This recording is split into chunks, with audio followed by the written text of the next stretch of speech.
नमस्कार साथीहरू, तपाईहरुलाई स्वागत छ टिचरको युट्युब च्यानलमा, जहाँ तपाई पाउनुहुन्छ यथार्थमा आधारित डेटासँग खेल्ने जानकारी, जुन तपाईको लगानी यात्राको दिशा निर्देशक बन्न सक्छ।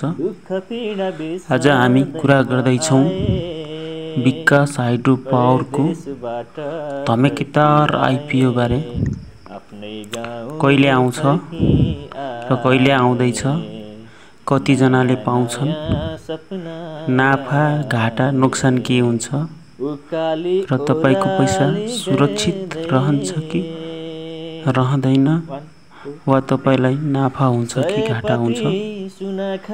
र आउनुस् अब हामी जानौं आइपिओ को सम्पूर्ण विवरण।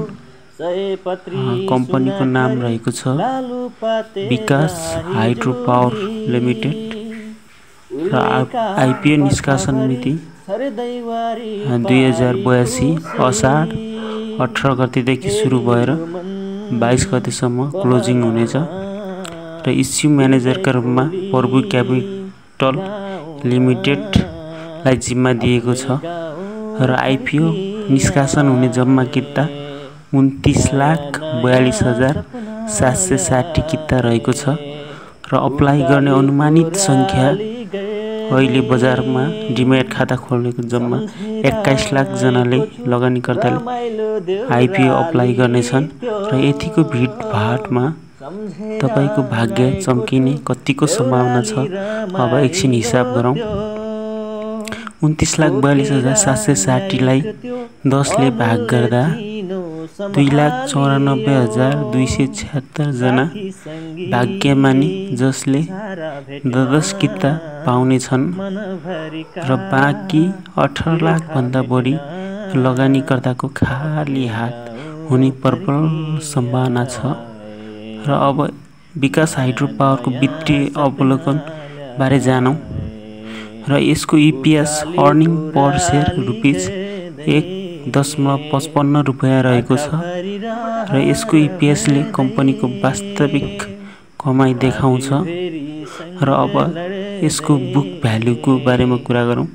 यसको बुक भ्यालु रहेको छ ₹97.43 पैसा र यसको आइपिओ ओपनिङ रेन्ज र यही बुक भ्यालुबाट सुरु हुने गर्दछ, जसले गर्दा विकास हाइड्रो पावर कम्पनी सेकेन्डरी बजारमा लिस्टेड हुँदा सम्भावित पहिलो दिनको कारोबार ₹97.43 देखि यसको 97.43 × 3 गुणा यसको ₹292.29 पहिलो दिन कारोबार हुनेछ, जसले गर्दा कम्पनीको रेटिङ एभरेज रहेको छ र यसको वित्तीय अवस्था न बलियो न कमजोर र एकदम सन्तुलित एभरेज रहेको छ र रिस्क लेभल पनि एकदम मध्यम छ, न त अति सुरक्षित न त खतरनाक, तर विचारपूर्वक सोच्नु पर्ने आइपिओ भने रहेको छ। र अब हामी कुरा गरौँ यस विकास हाइड्रो पावर को आइपिओ गर्दा कति नाफा हुन्छ अनुमानित गरौँ। अब सोचौं तपाई भाग्यमानी हुनुहुन्छ यदि तपाईले 10 किता पाउनु भयो भने बजार खुलेपछि यसको मूल्य ₹290 नजिक पुग्छ र तपाईले 1000 लगानी गर्नुभयो भने केही दिनपछि 5000 देखि 8000 सम्मको सम्भावना तपाईलाई नाफा हुने देखिन्छ र एप्लिकेसनमा मात्र तपाईको 1000 खर्च भयो भने सम्भावित नाफा 8000 सम्म हुन सक्छ र यो छोटो अवधिको लागि नाफा खोज्ने लगानीकर्ताहरूको लागि राम्रो मौका, एकदम सुनौलो अवसर हुनेछ र आइपिओ अप्लाई नगरे पछुताउने कुरो होइन, तर अप्लाई गरेर हेर्नुमा हानि भने छैन। यदि तपाईलाई भिडियो उपयोगी लाग्यो भने लाइक गर्नुहोस् र साथीहरुसँग शेयर गर्नुहोस् र सब्स्क्राइब गर्नुहोस् टिचरको युट्युब च्यानललाई, किनभने यस्ता जानकारी तपाईले अर्को च्यानलमा पाउनुहुन्न।